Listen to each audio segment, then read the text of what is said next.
Friends, I am Dr. Surajit Ghosh. Welcome to my channel, Dr. Ghosh Presents.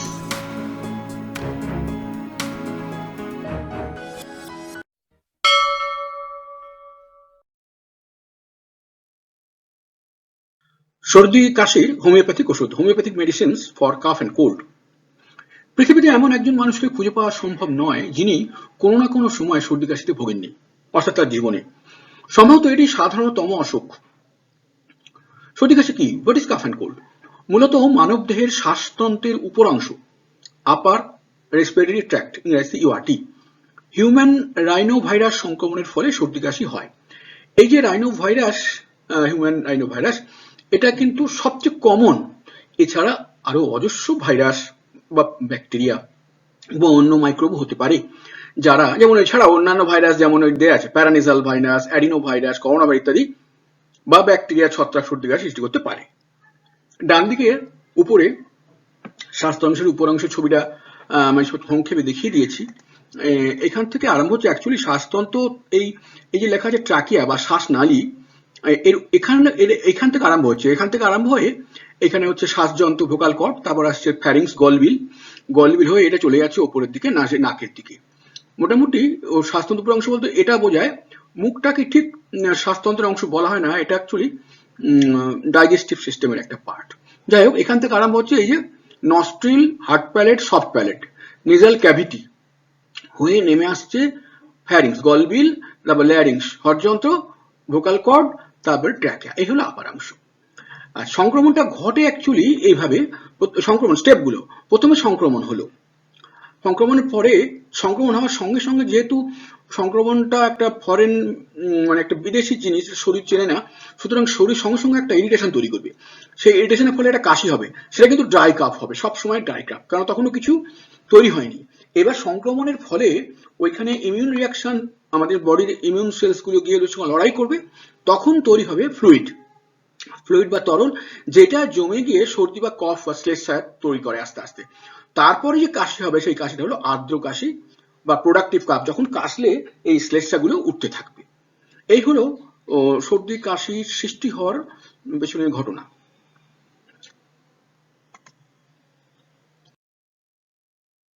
কাশি কি ধরনের হয়? What are types of calf? Already বলেছি আমি, শুষ্ক কাশি, আর্দ্র কাশি।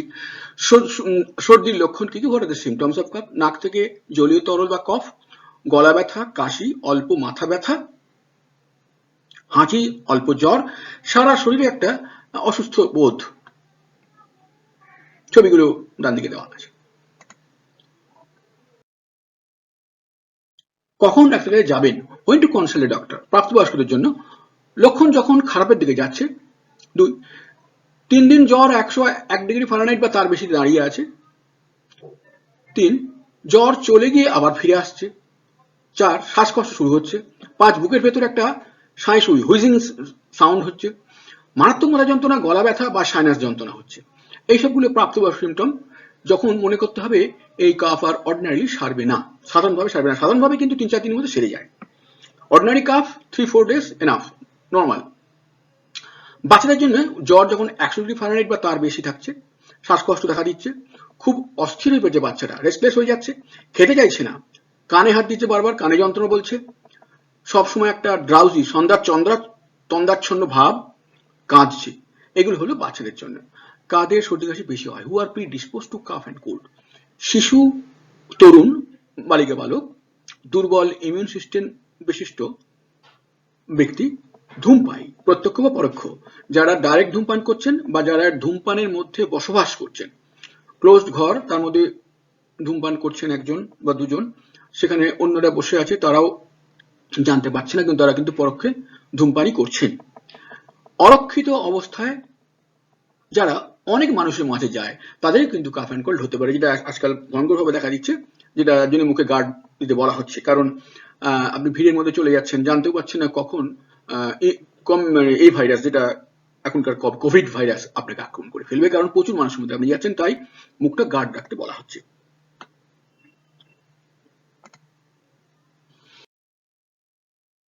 কিভাবে সর্দি কাশি ছড়ায়? How does calf and cold spread?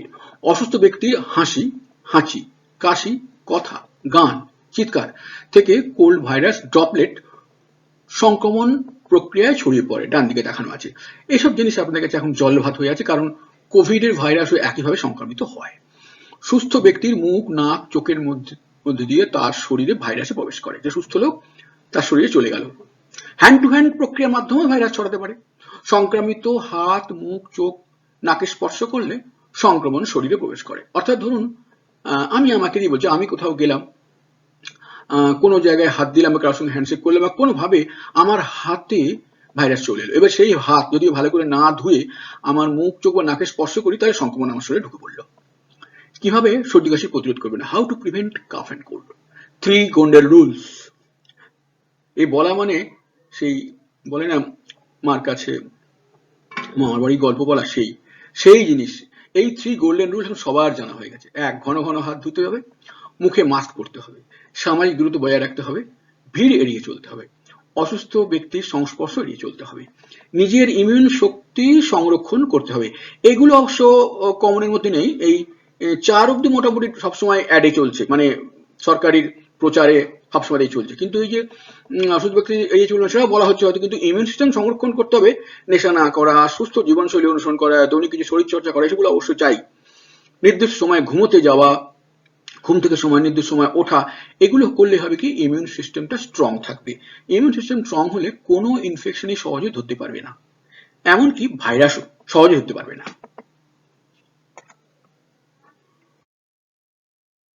সর্দি কাশিতে কখন অ্যালিয়াম সিপা দেবেন? আরম্ভ হলো ওষুধের নাম। Allium cepa for cough and cold. নাক থেকে প্রচুর হাজাকর জলীয় ক্ষরণে ঠোঁট হেজে যায়। চোখ থেকেও প্রচুর অশ্রুপাত, কিন্তু নির্দোষ। নির্দোষ মানে ব্ল্যান্ড, যে জলটার মধ্যে কোনো মানে তারা সেটা কোনো জায়গায় লেগে গেলে হেজে যাওয়া বা জ্বালা করা কিছু হচ্ছে না, এগুলোকে ইংলিশে বলে ব্ল্যান্ড। আমি বাংলা খুঁজে পাইনি কোনো জায়গায় ডিকশনারি, আমি লিখে দিয়েছি নির্দোষ। ইউফ্রেশিয়ার বিপরীত, মানে ইউফ্রেশিয়ার জলটা ঠিক উল্টো, সে একবার যেখান দিয়ে যাবে সেখানে একবার হাজিয়ে দিয়ে চলে যাবে, জ্বালা করতে করতে চলে যাবে। সঙ্গে মাথা ব্যথা থাকে, গলা ব্যথা, গলা শুশুর করে কাশি, খুব তৃষ্ণা, শরীরে গরম বোধ, সন্ধ্যেবেলা গরম ঘরে, ঘরের ভেতর কষ্ট বৃদ্ধি, খোলা বাতাসে কম। এলএমসি বা খোলা বাতাসে ভালো থাকে। সর্দি কাশি তখন ইউফ্রেশিয়া দেবেন, euphrasia for cough and cold. নাক থেকে প্রচুর নির্দোষ জলীয় ক্ষরণ, কিন্তু চোখের ক্ষরণ হাজাকর। অদ্ভুত ব্যাপার, ওপরে আমরা পড়লাম ইউফ্রেশিয়া, নাকের ক্ষরণটা নির্দোষ, কিন্তু চোখ থেকে যেটা বেরোচ্ছে হাজাকর, এলএমসিবার বিপরীত। এলএমসিবার ওটাও ব্ল্যান্ড ছিল। ক্ষরণ রাতে শুলে বেড়ে যায়, কাশি দিনে বেশি কিন্তু শুলে কমে যায়। ভারী কাশির চোটে গলা ব্যথা হয়ে যায়। সর্দি কাশিতে কখন হিপারসাল দেবেন? হিপারসাল ফর কাফ অ্যান্ড কোল্ড। ঠান্ডা শুষ্ক আবহাওয়া থেকে অসুস্থতা, নাক, কান, গলা, স্বরতন্ত্র, বুকের প্রদাহ।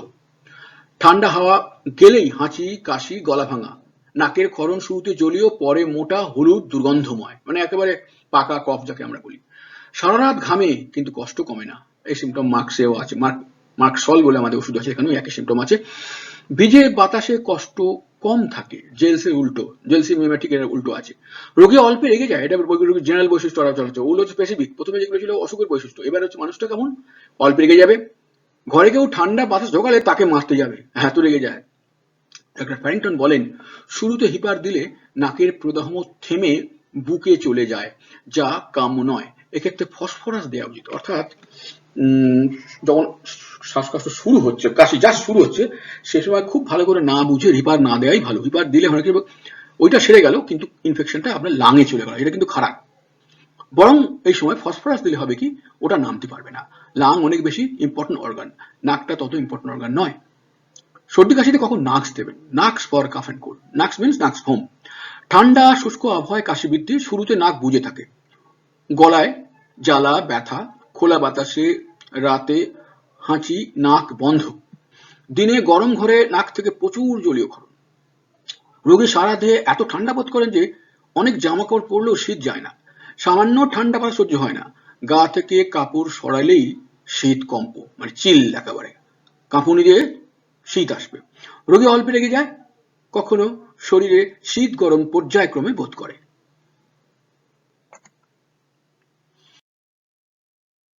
সর্দি কাশিতে কখন সালফার দরকার হয়? Sulphur for cough and cold. নাকের মিউকাস ঝিল্লির পুরনো প্রদাহ অনেকদিন ধরে চলছে, অনবরত হাঁচি, নাক বুজে থাকে, কখনো বা নাক থেকে ফোঁটা ফোঁটা জল অনর্গল পড়ে, নাকের জল জ্বালাকর, হাজাকর। সালফারের রোগী রাতে গায়ে পোশাক রাখতে পারে না, এলুগা হয়ে যায়। মিষ্টি ফ্যাটযুক্ত খাবার খেতে ভালোবাসে। হাতের তালু, পায়ের পাতা গরম, পা সবসময় খোলা রাখবে, পায়ে কভারিং পছন্দ করে না। পাটা যদি বিছানায় যদি কোনো চাদর বা কম্বল কিছু লেপ থাকে, এইসব পেশেন্ট কখনো পা তার ভেতর রাখবে, সে বাইরে বার করে দেবে। ঠোঁট কান টকটকে লাল। সর্দি কাশিতে কখন ক্যালকেরিয়া কার্ভ ব্যবহার হয়? Calcarea curve for cough and cold. বহু পুরনো নাকের প্রদাহ, নাক থেকে ঘন হলুদ সাপ, মোটা মোটা ছাল বের হয়। রাতের প্রথম দিকে নাক দিয়ে শ্বাস প্রশ্বাস নেয়, তারপর নাক বন্ধ হয়ে যায়, মুখ দিয়ে শ্বাস প্রশ্বাস নিতে হয়। শীতকাতর কিন্তু প্রচুর ঘামে। ঠান্ডার প্রতি এত অনুভূতিপ্রবণ যে কিভাবে পোশাক পরলে ঠান্ডা থেকে বাঁচবে ঠিক করে উঠতে পারে না, মানে নিজেকে কতটা পড়বে, কি ধরনের পড়লে তা ভালো হয় যে বুঝে উঠতে পারে না, এতটাই সেন্সিটিভ ঠান্ডার প্রতি সে। সর্দি কাশিতে কোন পালস রিলার ব্যবহার হয়? পালস রিলার ফর কাফ অ্যান্ড কোল্ড। পুরনো সর্দিতে নাকে গন্ধ পাওয়া যায় না। পালসিটিলা যেগুলো পালসিটিলা, ক্যালকেরিয়া কাপ, সালফার, এগুলো কিন্তু ক্রনিক সর্দি কাশির ওষুধ। মোটা হলুদ নির্দোষ সাপ। নাকে নাক বন্ধ, রাতে নাক বন্ধ, সকালে প্রচুর ক্ষরণ। খোলা বাতাসে ক্ষরণ, ঘরে গেলে বন্ধ। খোলা বাতাসে ভালো থাকে, কিন্তু সন্ধ্যায় ও ঘরের ভেতর গেলেই নাকে প্রদাহ শুরু হবে। অদ্ভুত ঘটনা, খোলা বাতাসে ভালো থাকছে, নাকের আর যখন ভেতরে ঢুকছে তখন তার নাকের মতো ইনফ্লামেশন শুরু হচ্ছে। ঠোঁট শুষ্ক, ছাল ওঠে। রোগী মাথার উপর হাত রেখে ঘুমায়, এটা পজিটিভ একটা বৈশিষ্ট্য। সে বদ্ধ প্রকৃতির, ভদ্র, অল্পে কেঁদে ফেলে, সহানুভূতি চায়। ঠান্ডা খোলা বাতাস তার ভালো থাকে। সর্দি কাশিতে কখন ন্যাট্রাম ব্যবহার হয়? Natrum Muir for cough and cold. নাক থেকে জলীয় সাপ বা ডিমের সাদা অংশের মতো সাপ, সে সাদা অংশটা সিদ্ধ ডিমের মতো হতে পারে, কাঁচা ডিমের মতো হতে পারে। কাঁচা ডিম মানে অ্যালবুমিনের মতো, আর সিদ্ধ ডিম মানে সাদা। নাকের ক্ষরণ অস্বাভাবিক পরিমাণে বেশি, সঙ্গে হাঁচির প্রবল আক্ষেপ। জলীয় ক্ষরণ ও নাক বন্ধ পর্যায়ক্রমে চলতে পারে, একবার ক্ষরণ হচ্ছে, একবার বন্ধ হয়ে যাচ্ছে। ঠোঁটের কোণে, নাকের পাখনায় জ্বর ঠুটো। কাশির সঙ্গে ফাটাফাটি মাথা যন্ত্রণা, যেটা বাওয়ানিয়াতে থাকে। গলা ভাঙা, কাশির দমকে প্রস্রাব বেরিয়ে আসে। রোগী নুন খুব পছন্দ অথবা সম্পূর্ণ অপছন্দ। হইচই অপছন্দ, অল্পে কেঁদে ফেলে, তবে লুকিয়ে কাঁদে, কারোর সামনে নয়। অবসাদগ্রস্ত। সর্দি কাশিতে কখন রাস্টক্স দেবেন? রাস্টক্স ফর কাফ অ্যান্ড কোল্ড। ঘর্মাক্ত অবস্থায় আর্দ্র ঠান্ডা লাগার পর সর্দি কাশি, টালকা মারা সিমটমটা আছে। ভয়ানক নাক প্রদাহ, ঠান্ডা লাগলেই নাক বন্ধ, কষ্ট ঠান্ডায় বাড়ে, গরমে কমে, ঘন হলুদ দুর্গন্ধ সাপ বের হয় নাক থেকে। গলা স্ফীত লাল, গলা ভাঙা, গলায় জ্বালা ব্যথা, কথা বা গানের শুরুতে অসুবিধা, ক্রমশ সব অসুবিধা চলে যায়। অর্থাৎ গলা ভাঙা বা দিয়ে গান শুরু করলেন বা কথা বলা শুরু করলেন, তখন যত এগিয়ে যাচ্ছে তখন যাচ্ছে যাচ্ছে গলাটা ভালো হয়ে গেল।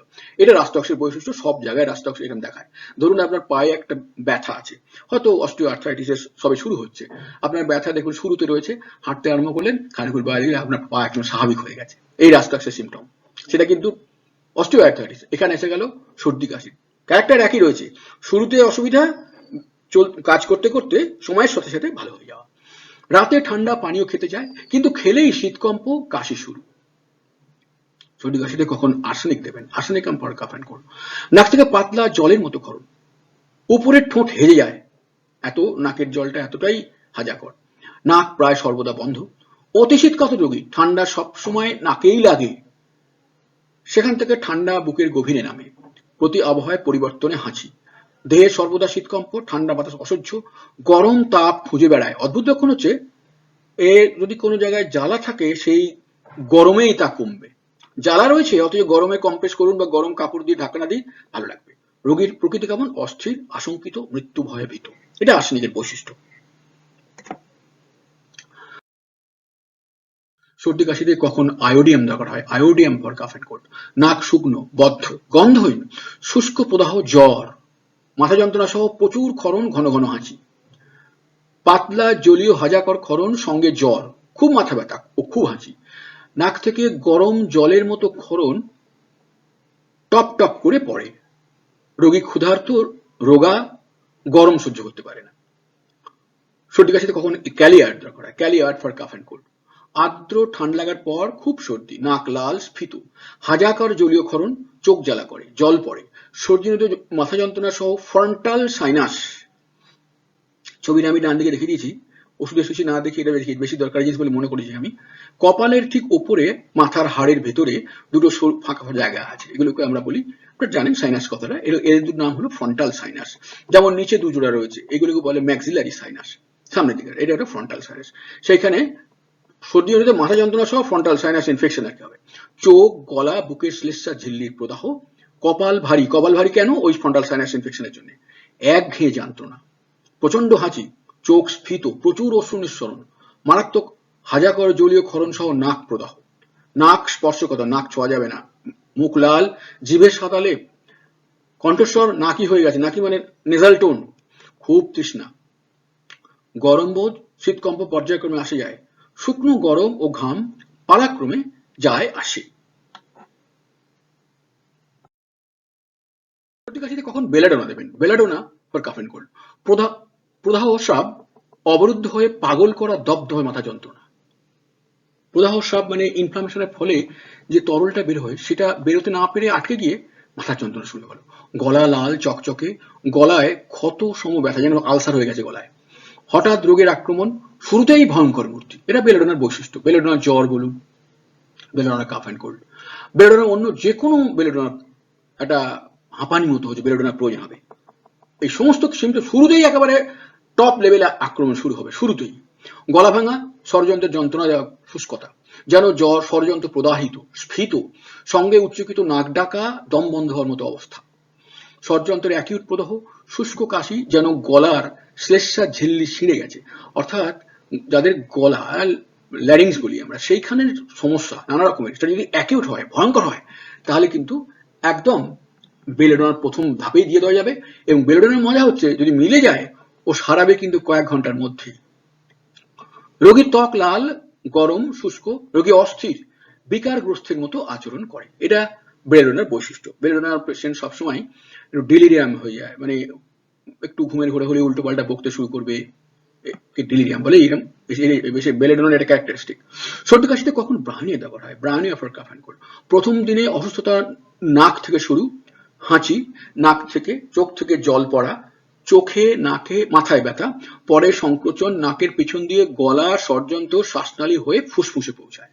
কিন্তু সিস্টেমটা দেখুন, নাক থেকে শুরু হয়ে কিভাবে ধাপে ধাপে চলে গেল লাঙে, এবং সেখানে পৌঁছানোর আগে যেটা করবে, গলা ভাঙা হবে, ব্রঙ্কাইটিস হবে, নিউমোনিয়া, এমনকি প্লুরিসি পর্যন্ত হতে পারে।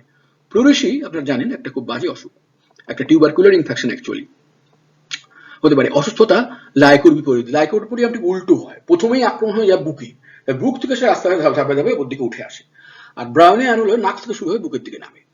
শুষ্ক আক্ষেপিক কাশি যা রাতে বাড়ে, খান পানের পর বাড়ে, খান পান মানে খাওয়া পান করার পরে, গরম ঘরে বাড়ে, গভীর শ্বাস নিলে বাড়ে, কাশির সঙ্গে বুকে চিমটি কাটা যন্ত্রণা, ইংরেজিতে বলা হচ্ছে স্টিচিং পেইন, বাস্টিং হেডেক, যেন মাথা ফেটে যাচ্ছে, কাশির দমকে সারা শরীর কেঁপে ওঠে, কফ খুব অল্প ওঠে, রোগী অনেক জলপান করে, চুপ করে একা শুয়ে থাকতে চায়, ঠোঁট শুষ্ক ফাটা। ব্রাউনের বৈশিষ্ট্য এটা, সব জায়গায় এটা থাকবে। চুপ করে শুয়ে থাকা, কেউ ডিস্টার্ব করবে এটা চাইছে না, তার ঠোঁট শুকিয়ে গেছে, ফেটে গেছে, সে খুব জলপান করছে, এগুলো ব্রাউনিয়ার জেনারেল বৈশিষ্ট্য, সব অসুখে থাকবে। সর্দি কাশিতে কখন ফসফরাস দেবেন? Phosphorus for cough and cold.